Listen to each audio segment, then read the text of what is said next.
भीड़ का हिस्सा मत बनो, अपनी राह खुद चुनो। ओशो की शिक्षाओं का एक अत्यंत प्रभावशाली और क्रांतिकारी पक्ष है स्वतंत्र सोच और व्यक्तिगत सत्य की खोज। वे बार बार इस बात पे जोर देते हैं कि इंसान को भीड़ की मानसिकता से बाहर आकर खुद की आवाज सुननी चाहिए, क्योंकि जो लोग सिर्फ परंपरा, धर्म, समाज या परिवार के कहे अनुसार चलते हैं, वे वास्तव में कभी खुद को नहीं जान पाते। ओशो कहते हैं, भीड़ सुरक्षित लग सकती है, लेकिन भीड़ में व्यक्ति अपनी पहचान खो देता है। भीड़ तुम्हें पहचान देती है, लेकिन वह पहचान नकली होती है। अक्सर हम यह मानकर चलते हैं कि जो सब कर रहे हैं वही सही है, लेकिन ओशो कहते हैं कि सत्य सबके लिए एक जैसा नहीं होता। हर व्यक्ति का सत्य व्यक्तिगत होता है और उसे पाने का रास्ता भी व्यक्तिगत होता है। यदि हम भीड़ के पीछे चलते हैं तो हम केवल अनुकरण करते हैं, अनुभव नहीं। ओशो का मानना था कि बचपन से ही हमें यह सिखाया जाता है कि क्या सही है, क्या गलत है, क्या अच्छा है, क्या बुरा है। लेकिन यह सारे निर्णय दूसरों के होते हैं। हम अपने विचार, अपनी दृष्टि विकसित नहीं करते, सिर्फ दूसरों की छायाओं में जीते हैं।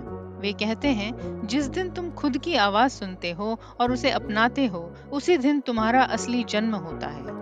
यह शिक्षा व्यक्ति को आत्मनिर्भरता, आत्म जागरूकता और आंतरिक साहस की ओर ले जाती है। जब इंसान अपने भीतर झांकता है, अपने प्रश्नों के उत्तर खुद ढूंढता है और भीतर से निर्णय लेता है, तब वह सच में जीना शुरू करता है। ओशो भीड़ के विरुद्ध नहीं है, वे अंध अनुकरण के विरुद्ध हैं। वे कहते हैं, यदि तुम मंदिर जा रहे हो सिर्फ इसलिए कि सब जा रहे हैं, तो वह आस्था नहीं है, डर है। यदि तुम शादी कर रहे हो सिर्फ इसलिए कि समाज ऐसा कहता है, तो वह प्रेम नहीं, दबाव है। हर कार्य सजग होकर, जागरूक होकर, भीतर से उठे भाव के साथ होना चाहिए, तभी वह सच्चा है। आज की दुनिया में जहां सोशल मीडिया, ट्रेंड्स और सामाजिक दबावों के कारण लोग अपनी मूल पहचान भूलते जा रहे हैं, ओशो की यह शिक्षा अत्यंत प्रासंगिक है।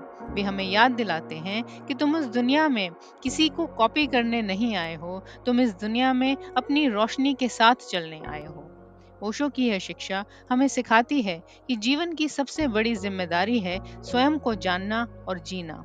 भीड़ से अलग होना मुश्किल है, लेकिन वही तुम्हारी असली आजादी की शुरुआत है। खुद सोचो, खुद जियो, यही ओशो का सच्चा संदेश है। आप देख रहे हैं सुनो और सुनते ही रहो। हमारा चैनल पुरातन ग्रंथों को सरल भाषा में आप तक पहुंचाने का एक प्रयास है। कृपया चैनल को सब्सक्राइब कीजिए और हमारे साथ जुड़िए। हम हिंदू धर्म ग्रंथों, साहित्य और इतिहास में से प्रेरणादायक कथाएं आपके लिए लाते रहते हैं।